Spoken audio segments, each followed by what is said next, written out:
Todos nós avaliamos os nossos estudantes nas nossas unidades curriculares. Porém, por vezes, não nos damos conta que essas avaliações podem ser feitas com diferentes intuitos. Então, uma pergunta importante é: qual é o nosso intuito quando avaliamos?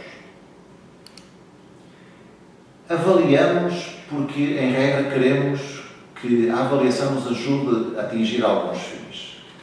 E esses fins podem ser tão concretos como obter uma medida, por exemplo, uma medida de desempenho. Podemos avaliar, portanto, a aprendizagem, podemos fazer a avaliação da aprendizagem.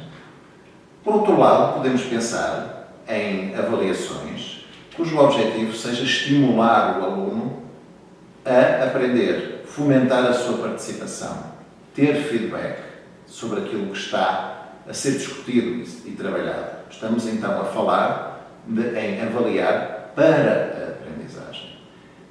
Porém, há uma terceira forma de pensar a avaliação. Essa é ela um pouco mais sofisticada, um pouco mais interessante. Porquê? Porque podemos tentar usar a avaliação para estimular e promover as capacidades do próprio aluno a avaliar aquilo que está a fazer. Ou seja, a autorregulação do próprio aluno. Estamos então a falar da avaliação como aprendizagem. E são estes três intuitos que naturalmente se podem tocar, mas são fundamentalmente distintos, que vale a pena refletirmos quando estamos a preparar-nos para desenhar uma nova avaliação. Queremos fazer uma avaliação da aprendizagem, para a aprendizagem ou como aprendizagem. Este tema da avaliação da, para ou como, na literatura recente anglo-saxónica, é a distinção do assessment of learning, for learning ou as learning. E está tipificado já em materiais que nos dão uma grande ajuda a refletir como fazê-lo. Assim, na avaliação da aprendizagem, daquilo que é o que sucede quando estamos a procurar medir aquilo que está a ser aprendido pelo aluno, estamos a pensar em testes, estamos a pensar em classificações, estamos a pensar em que nós temos, então, a principal fatia do esforço e da intensidade, quer na produção da avaliação, quer na própria correção para atingir um determinado valor. Estamos também a pensar na objetividade, na distinção, naquilo que é estar acima ou abaixo de um standard. Se pensarmos na avaliação para a aprendizagem, temos já um conjunto diferente de ações e uma maior corresponsabilização dos nossos alunos. Porque, de facto, estamos a pensar em exercícios que, à medida que são desenvolvidos, são capazes de conduzir o aluno, por um lado, a perceber aquilo que ainda não sabe e tem que saber, por outro lado, a perceber se eventualmente estará no caminho certo.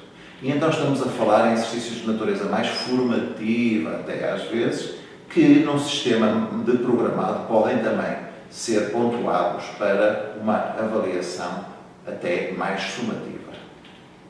A última dimensão representada azul neste esquema é a avaliação, então, Assessment as Learning, como aprendizagem, em que é o próprio aluno que é convidado a avaliar e a aprender enquanto avalia. Um exemplo clássico, muito comum nas nossas práticas académicas, são os exercícios de peer review. Todos nós fazemos peer review de trabalhos de colegas e todos nós aprendemos sempre bastante quando fazemos esse peer review. Então, por que não aumentar o nível de responsabilização do próprio aluno, de acordo com aquilo que está definido neste contínuo deste lado deste slide, e com isso convidar, por exemplo, os alunos a avaliar ensaios feitos por pares, avaliar e dar feedback a esses pares, discutir esse feedback com esses pares e reservar a nosso papel há um papel que vai dar feedback sobre até que ponto o aluno consegue ou não consegue fazer esse tipo de avaliação. Reparem que da primeira situação a ver, da avaliação da aprendizagem, o aluno é convidado de alguma forma a acumular, a estudar, a passar por um percurso e depois há um ponto de medição. Há pouco que fica reservado na reflexão de como é que o aluno vai aprender com isto. No segundo, estamos a pensar já em atividades que tragam feedback para o aluno. E, portanto, o desenho das formas de avaliação tem por base, se eu vou usar na aula número 3 um determinado conjunto de objetivos para serem trabalhados, como é que vou usar formativamente a avaliação para que o aluno possa ter feedback se está a fazer o caminho ou os caminhos adequados nesse conceito. A azul, a avaliação como aprendizagem é algo mais complexo e, portanto, já pressupõe o aluno aprender avaliando e, sendo ele um avaliador, aprender os próprios conceitos e alguma profundidade, alguma perspectivação desses conceitos.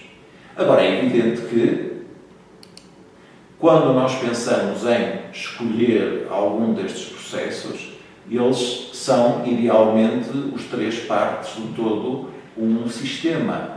Mas as nossas condições em termos daquilo que nós pessoalmente até acreditamos, aquilo que pessoalmente achamos que deve ser o papel de um estudante nas nossas unidades curriculares, as circunstâncias que temos perante aquilo que é a unidade curricular que nos cabe. Termos turmas maiores, termos turmas mais pequenos, termos turmas mais receptivas a este tipo de trabalho, porque já foi feito previamente, e ainda aquilo que nós sabemos sobre que instrumentos, que métodos estão à nossa disposição para cumprir estes diferentes tipos de avaliação, vai condicionar a nossa escolha. Mas talvez seja um bom ponto de partida assumir que qualquer avaliação, em qualquer unidade curricular, deve combinar, no mínimo, uma avaliação da aprendizagem com uma avaliação para a aprendizagem, independentemente dos vários contextos, como, por exemplo, aqueles que estão nas figuras que se seguem. Nós podemos ter muitos alunos para os quais necessitamos de ter algo mais objetivo para fazer alguma distinção de desempenho. Isso pode ser feito presencialmente, hoje em dia pode ser feito online. Os alunos podem estar a ser avaliados também em casa ou num contexto profissional. Está aqui um contexto de saúde em que temos uma aluna que está a auscultar um paciente verdadeiro ou alguém que é treinado para ser paciente, e este senhor que aqui está será o avaliador, estará a ser avaliado. Concretizando estes 3 conceitos, nesta vinheta mais complexa, se este senhor apenas fizer uma aferição do desempenho da aluna e chegar ao final e lhe der uma classificação, está a dominar, está a seguir, segundo o princípio dominante, a avaliação do que ela aprendeu. Se no final desta interação este senhor for discutir com esta aluna aquilo que correu melhor, aquilo que terá que ser melhorado, e dando-lhe uma segunda oportunidade, estamos a falar da avaliação para a aprendizagem. Avaliar como aprendizagem seria substituir este senhor de quando em vez por outros alunos, por este aluno, para, no processo de avaliação, ela de facto poder aprender melhor aquilo que está como objetivos das suas unidades curriculares. Esperamos que este conceito tenha ficado bastante claro. A avaliação pode ser de base feita com 3 intuitos, e este é o Padlet para aqueles que estão no Docência Mais.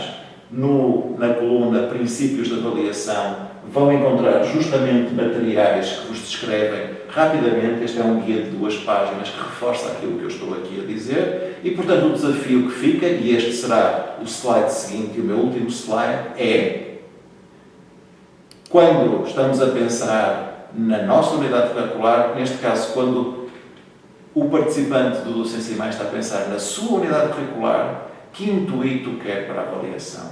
Vai conseguir, vai desejar fazer a transição de algo mais da medição até a autorregulação? Terá circunstâncias para trás? Esta é a discussão que pretendemos que tenha connosco, que que tenha dentro dos seus grupos e esperemos que a sua avaliação, com isso, consiga maior sucesso, quer na aprendizagem, quer no envolvimento dos estudantes nas suas atividades.